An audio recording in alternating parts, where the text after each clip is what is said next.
Should we get some drumming going? I think that sounds great. Yeah, Yeah. let's do our. For those of you who don't know, Casey was the barista at the Bolt Cart uh, in District Hall, and he is also an amazing drummer who spans genres. Um, I I love his solo work. He also has a metal band, and then he also plays drums in his backyard and is a drum teacher. Thank Does you. everything. Where is your backyard?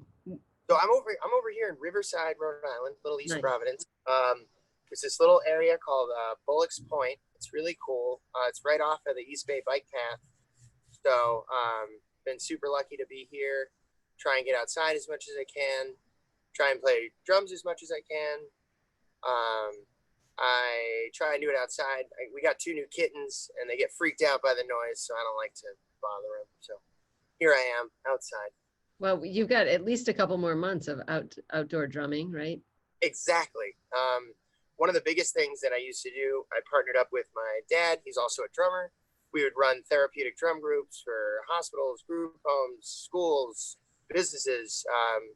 So that activity has been shut down for the time being because we're avoiding group gatherings. But we are figuring out a way to do like social distance drumming outside at least once this fall. But Could we yes. hire you at District Hall to come drum in the outdoor patio? Oh my gosh, we would be honored. We would love that. Awesome.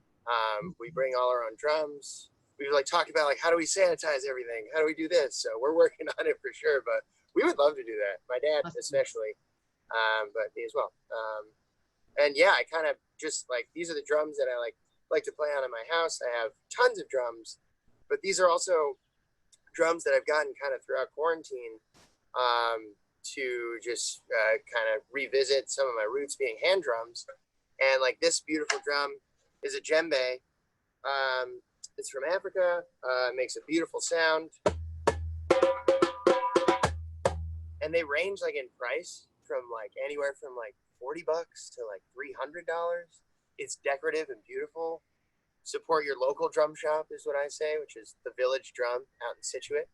But yeah, I think anybody should just buy a drum, either decorative purposes or just to tip tap along. So We have one in my house, and we have a wooden turtle that makes really cool sound on it. Oh, cool! Is it like a It's like, do you like is it like a hollow thing? Almost like, I don't know. This one's like a metal. It's not turtle. It's like a little. Nope. Actually, we use the turtle to beat the drum. That's hilarious. Oh my god, that poor turtle. And it makes the coolest sound. And I'm not home, or else I would show you right now. No worries. So yeah, I kind of just span a vast background of influences, jazz and pop, metal, Brazilian music, like South American, African. So I just try and culminate it all and tip tap on some drums. So what do you find is, what is the, yeah, we're definitely getting to that. I figure sure. No, I'm super interested in the therapeutic properties of drumming. Like, is there a certain style that is more therapeutic than others? What do you use when you're focused on de-stressing us humans? Yeah. When we have more like, group sessions about like how to manage stress from anybody, from like tiny kids, like 4, 5, 6 to, adults, and like we'll go to, senior citizen centers, and just the feeling of like the empowerment of creating a tone in a steady rhythm with a group of people kind of like makes you feel connected, even if you don't know these people. So we would do events at like Roger Williams Park Zoo where people just walk up, pick up a drum, and start playing.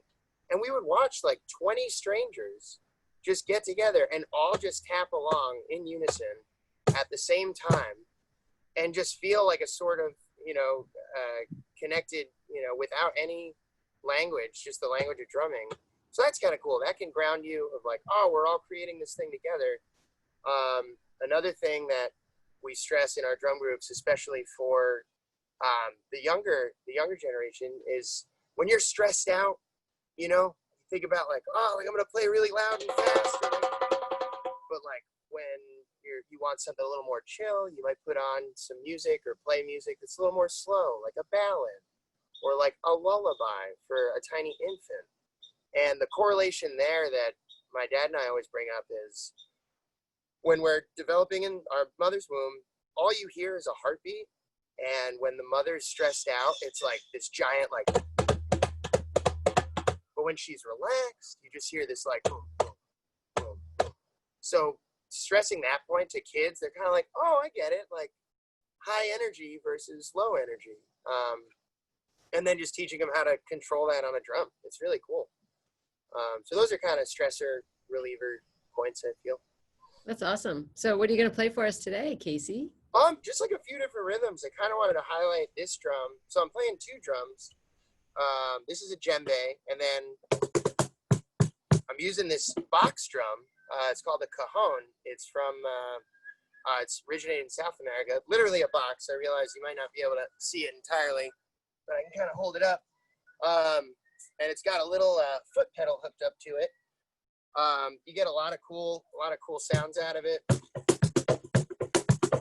So I'll be using a little bit of this and a little bit of drum from Africa, and I'll kind of just develop a rhythm that's like kind of slow and then a little more intricate and a little more fast-paced throughout. Sound good? All right, cool. I'll start tip-tapping along.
one little thing. Oh, thank you, thank you, thank you, thank you, thank you.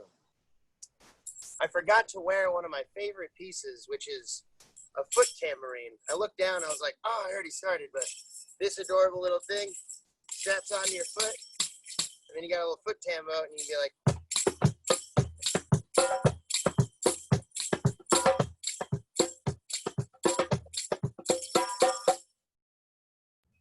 Your backyard must be awesome to be riding a bike down the bike path, and all of a sudden you're like, what is that noise? Do you find people ever pull over and like climb into your backyard?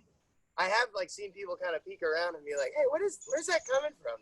When it's That's really awesome. overgrown like it is now, I kind of like stay hidden and kind of tip tap.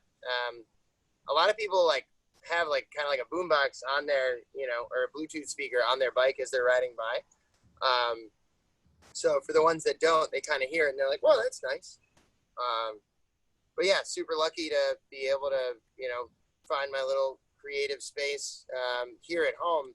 I have a music studio that I haven't been to that I share with people, but we haven't really gone there because of COVID and stuff. So it's nice that I have this place to kind of do my thing at.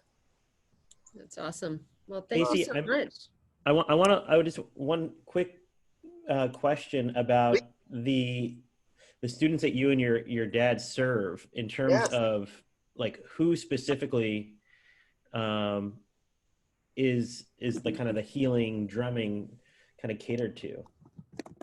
Beautiful question. And I would really say everyone, not to be too generic, but background on my dad, John Belisle, he was a clinical social worker in Providence for 30 years with a few different agencies, from the Providence Center to Casey Family Services and Child and Family Services. And drumming was his hobby. And then he found that, like all these kids, foster kids, need like a cool activity after school. And he found that there was a lot of like emotional and mental processing that was happening just through this really fun activity of drumming.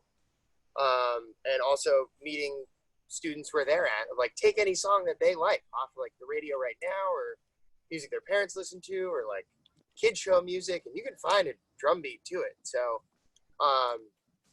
so on the younger generation, like all ages, but for us, it kind of came out of my dad's social work, working with a population that's, pretty severely like neglected and abused in Providence, and found that music therapy was one of the best forms of therapy for them. So you got that. They're great like team building exercises that we've done for businesses, from like hospitals to, I've mentioned group homes already. Just like a cool visit to like a school that has a music program. Like we bring all these drums. We bring hand drums like this. We bring, like some sticks for stick drumming. Yeah, I mean, really, like, I hate to be so general, but like any place where there's like a group, one-on-one lessons are great, but there's so much benefit to group drumming because it forces you to listen to your partners that you're with. So it's a great like listening building exercise where like, hey, you can't start your rhythm until you heard the person next to you start their rhythm. So it forces you to like get outside of yourself, and I'm only worried about what I'm doing. Like, no, you have to worry about what the whole group's doing. So it's a really cool like team building exercise as well, I feel, in terms of listening. So I don't know if that answers your question, Ami, but it spans. Yeah, and it does. And, I totally understand where you're coming from. So it's awesome. I grew up near Venice Beach, where every week, almost every day, there is a public drum circle of 50 to 100 people. That's incredible. Yeah. So, and I, although I was rarely ever participating in that, it was always a joy to see, various cultures come together and share their experience. So it can great be to see more of that. intimidating, right? Like it can kind of be intimidating when you see that, but just know like most of the time it's going to be a total judge-free zone, like there's like instruments like these, like a shaker. You can just sit there and do that in a drum group and be just as much as a part of it as somebody who's like wailing on a drum. I forgot to bring my cowbell. I forgot the cowbell, but I was going to show More cowbell. I know we need more. I got none right now. It's somewhere in my house. buried in the massive amount of instruments. But yeah, like any of these instruments, like for anyone, music background or not, can start at home with, you know, like these drums range in a bunch of different sizes. This is like sitting in my living room and it just looks nice. And the cats don't know to mess with it because they're like, oh, that's just like a table. I'm not going to mess with that. It's very empowering to just sit there and tap along to like your favorite music, or, you know, if you eventually post COVID, just join a group, or maybe, you know, during COVID, we'll set up some sort of socially distanced drum hang.